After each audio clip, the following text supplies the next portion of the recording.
Greetings, Earthling, from inside Voyager. I am Uncle Mike, your favorite YouTuber's favorite uncle, and we are on another mission to Paris Mountain State Park in South Carolina, so come along for the ride.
For this mission debrief, let's start with the campground.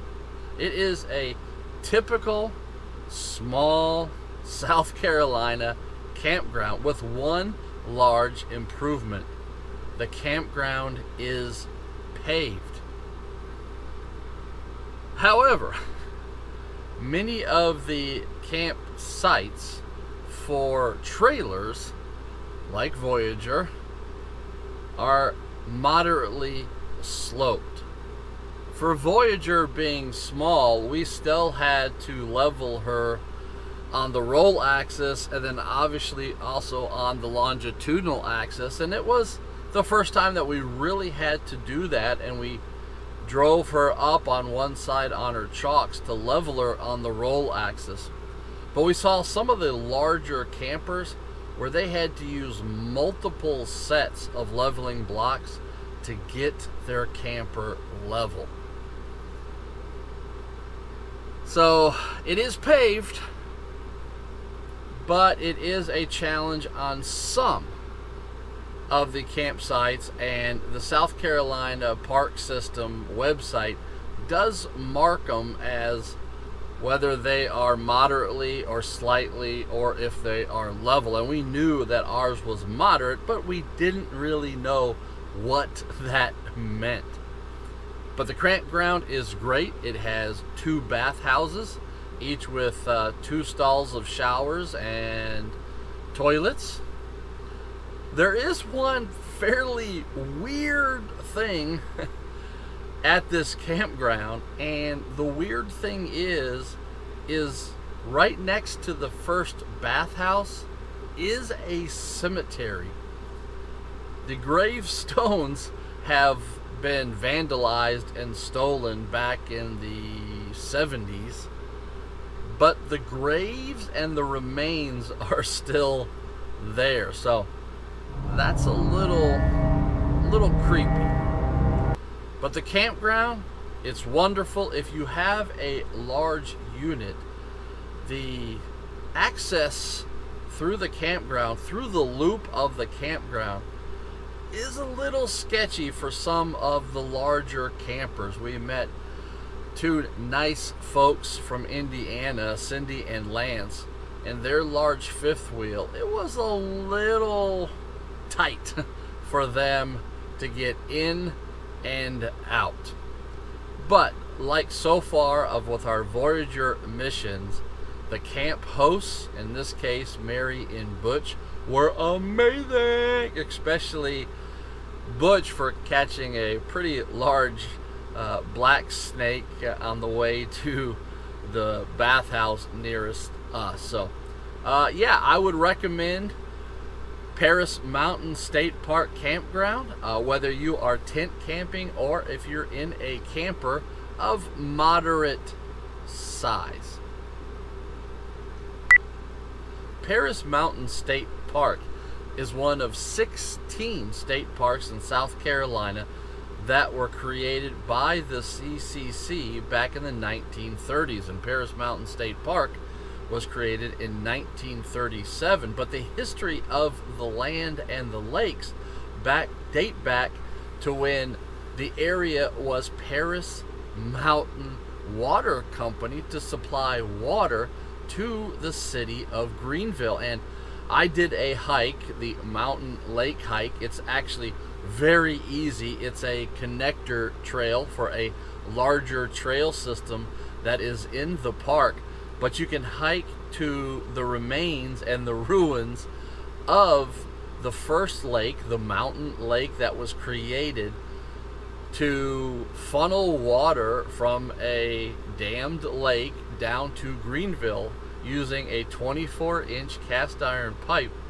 just using gravity. And so that was amazing to walk out there and to see those roots of the old Paris Mountain Water Company. So yeah, I mean, we could just take a hike and enjoy nature.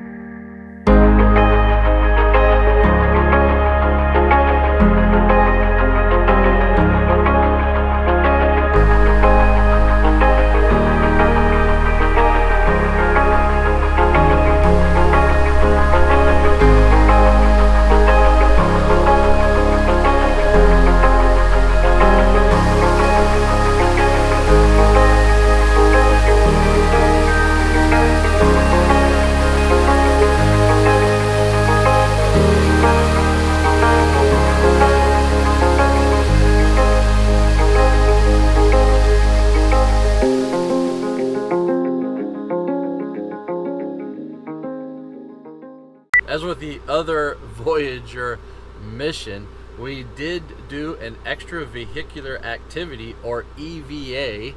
We had planned to go into downtown Greenville and do a art scavenger hunt and visit Falls Park on the Reedy River, still in downtown Greenville. But after driving down into Greenville and knowing that we had Kona, the three-legged alien dog, and the temperature and the amount of people, we decided to scrub the EVA. And so we drove north out of Greenville and stopped by a random roadside farm and got some amazing fruit. And the farm was right next to this, what we pretty much figured was an abandoned textile mill. But I like to visit that kind of stuff, and so we went into this little town of Slater, South Carolina, and this mill that had since shut down. When we got into the town sign said the mill that went to the moon. And so we stopped and we did some research, and this mill in Slater, South Carolina, was the mill that developed the fabric in the spacesuits of the Apollo program after the fire of Apollo 1 that killed Grissom, Chaffee, and White. So as I say, get off the interstate. Explore the back roads, because you just don't know what amazing history and what amazing treasure you will find. And then we continued on down the road to Campbell's Covered Bridge, which I think is the oldest standing covered bridge left in the state of South Carolina. And it was picturesque, and it was amazing. Well, speaking of amazing, thumbs up, because you are amazing. I'm your favorite YouTuber's favorite uncle. I am Uncle Mike.